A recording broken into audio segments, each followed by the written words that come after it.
This episode of TRS is brought to you by Sony. Go to revision3.com/Sony for an inside look at the latest Sony gear and games. Coming up, we let down our hair and check out the animated film Tangled.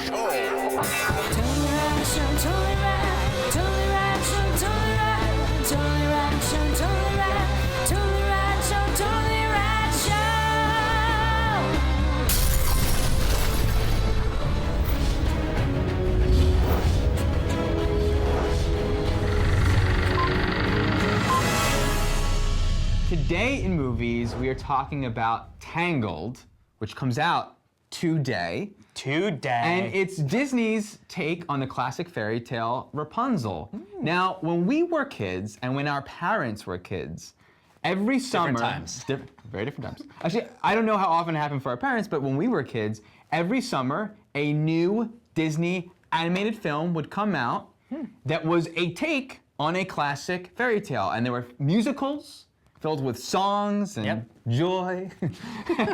And now Disney returns to that formula, but this time in CG. They even have Alan Menken, the guy who did all those classic songs that we grew up with, that we can all sing for you. I just thought that was interesting because a lot of kids today, they not grown up like that. They grew up with them on DVD. Yes, that's true. And we grew up with our parents' films on VHS. And they grew up with Disney, Pixar, DreamWorks. I know, but that formula of like every summer, you know what I mean? Yeah. Anyway, so Tangled has the voices of Zachary Levi from Chuck as Flynn, the hero, and Mandy Moore as Rapunzel. Interesting. But this time, the very little happens inside that tower from the classic fairy tale. It's a big adventure. It's in 3D. Yeah. Did you see it in 3D? I did see it in 3D. Okay, what did you... Right after drinking one night. Okay. That was not cool.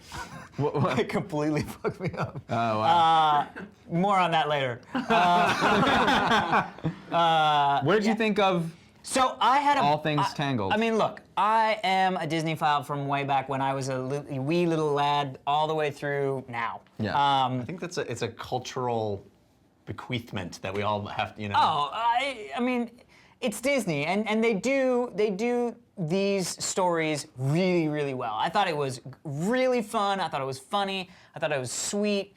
A very interesting take on the Rapunzel story. I mean, I had a blast from beginning to end. My only gripe is, and I've felt this way about Disney movies for a little while now, a couple of years now, which is their music is shitty.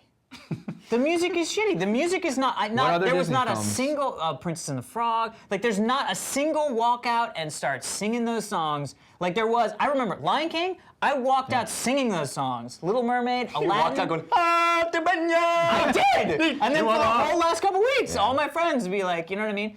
You gotta be one step ahead of the bad guy, you know? I mean, it's just, they do not have these memorable songs. And I feel like that is the one gripe that I have with these movies, is that it almost feels like, why are these songs in there? Because they're great and they're emotional, but it's like, it almost feels like a slapped together musical number that doesn't have to be in a very, very warm and nice story. Yeah. So that's the only sort of sadness that came out of me. I disagree. I liked the songs, except for the first song. Did you remember any of them? I remember I came out whistling one, I believe. Did you? Okay. I think you remember me whistling. Well, we came out whistling at 127 hours song at the end credits. We always do that. But that's my only gripe. These are amazing movies, and I had a blast with them. I loved this movie also. I also have a one gripe. I'm gonna get to that in a second. Too much hair? This is... There's a lot of hair.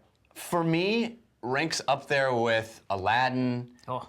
It's a phenomenal movie, and it's got one of my new favorite characters of all Disney movies, the horse, which is such a brilliantly written, brilliantly portrayed. I mean, the amount of expression they get out of the animation, which brings me to my one gripe, which is it hurts my soul a little bit, every decision that was made in this movie to make it more commercial. Because I feel like these fairy tale Disney films should be above that fray, and unfortunately they're not.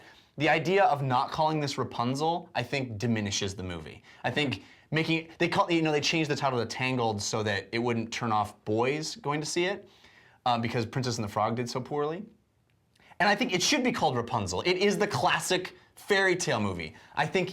I wish, as much as I love CG animation, I wish this was a hand-drawn animated movie. It belongs in that pantheon of hand-drawn. And as beautiful and effective as the CG is, if you can imagine those gorgeous scenes of the lanterns done hand-drawn, I think it would be even more magical. And the one song at the beginning, which is very clearly a very contemporary pop song. The later songs are much more classic musical songs, and I love the stepmom. Brilliant characterization of the stepmom, by the way. Yeah. Of the passive-aggressive, That has never been in a Disney movie before, and it's so amazing and true and awesome. This is a fantastic movie that every person should see, I think. I kind of agree, though I disagree on a couple things. I actually do like the title, Tangled, quite a bit. But I don't disagree that it would have been also Great cool as to have it, Rapunzel, Rapunzel. I really agree on it, wishing it was 2D animation, because it does feel like an entry in that pantheon, except that I disagree on I found all the songs. I think I really liked that there was, I didn't know it was a musical. I didn't see any advertising that said that, but maybe there is. And I was so joyously surprised that it was a classic Disney musical, but the songs all felt very pop to me, and not like classic musicals, like classic old live-action musicals. Yeah. That's what the old animated films felt like. None of the songs were that melodic, and none of them, the lyrics weren't quite as tight either. And I thought Stepmom song, though, I think is very much a classic musical song. I didn't think it, but it wasn't a great sounding song that I'd want to hear and sing. Exactly. Like that's the thing is great The musicals. Lion King soundtrack, the Aladdin soundtrack, those were in my car. May still be in my car. Exactly. Like May or may not. the songs here worked to tell the story. But they weren't great songs. And I actually thought to myself while watching, I said, "This guy's no Alan Menken, whoever wrote this." And I came home and I went to IMDb and Alan I was Menken's like, no Alan Menken? "Whoa." But what's also at play here is a great adventure story. And there is some, I say every time we see a good adventure film, and I always say it's missing in a bad one, swashbuckle. There is so much awesome swashbuckle. There's so much more. This is a swashbuckle. The awesome. SPM is amazing. The action scenes here are spectacular BPM. action scenes. And I agree. And the story, the way the stepmother story was handled, I mean, there is such nuances. Such a specific story being told about parenthood. That I think a lot of us the relationship that you have with your parents. I should say parenthood. I mean the relationship a child and a parent have together. That while most Disney films I said some of the things about 127 Hours actually, about being universal and being specific. But while most Disney films are say very universal, general, broad things about life, kids and parents, and this movie says a very realistic thing about and important. And you know what? And most Disney villains are overtly evil, and this is a woman who is subvertly evil, and so much more evil, scary because she's candied the apple. You see in Snow White that metaphor is real, but this is played as a metaphor, and it's so much scarier. What makes it much more nuanced is like I could see where that woman was coming from. Yes. It's very three-dimensional. And that's the worst part is when you're sort of like, I get why she wants the hair. And it's fascinating. And there were some really mommy dearest. Even you kind of I could empathize with a mom feel. I mean, there's it's wanting also to shelter your child. The interesting thing too, it's telling more the relationship between a parent and their child going off to college. More than a little child, which is an interesting story to tell in your kids movie. I don't think she's as sympathetic as maybe you do. No. I think that I think maybe less the character, but the story it's telling about parenting and kids. That is it's basically the issues that a parent may have with kids that leaving their nest, which I mean her character has other things going for her, sure. But the story, what Like you the get out of stealing, it, the stabbing, the the emotions. cheating, Why am I the only person that brought up the horse? The horse is horse is freaking amazing. awesome. Lizard's awesome. Horse is better. Lizard, you thought was going to steal the show. Horse steals the show. Maximus. It's awesome. He's my joint. Yeah, phenomenal. I will say too, the 3D was special in some parts. I like you said, I do wish it was 2D so it was entered into that pantheon that we have. Yeah. But I actually do think the lanterns moment was specifically magical in 3 dimensions and in CG. It was very painterly CG. It wasn't your typical CG. Yeah. But I did have issues with the 3D, not 3D animation. The 3D with the glasses. I don't know if it was just me. It might have been just But you, there was 'cause some discoloration. I was really hungover and it still looked pretty. All right. 3D'd. So get Tangled this weekend, folks. For sure. Yeah. So remember to stick around for This Day in Rad History.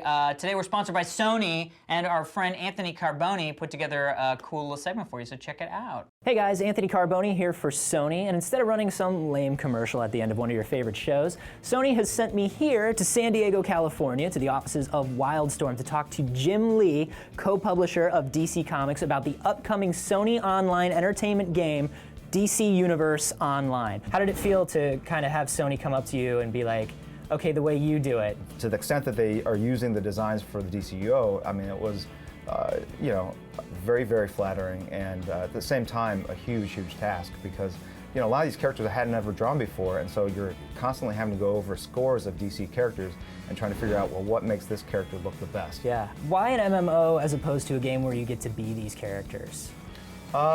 For me, I've always loved MMOs. I personally like creating my own character, my own take on a hero. It's the creative side of me saying, like, I can do better, you know, than what these guys have done. You know, Batman, who's he?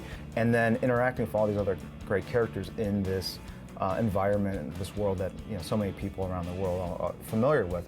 We really wanted to give you a reason why you exist in the DC universe in the first place, and then also make the sort of grander storyline a mystery and something that drives you forward in the gameplay.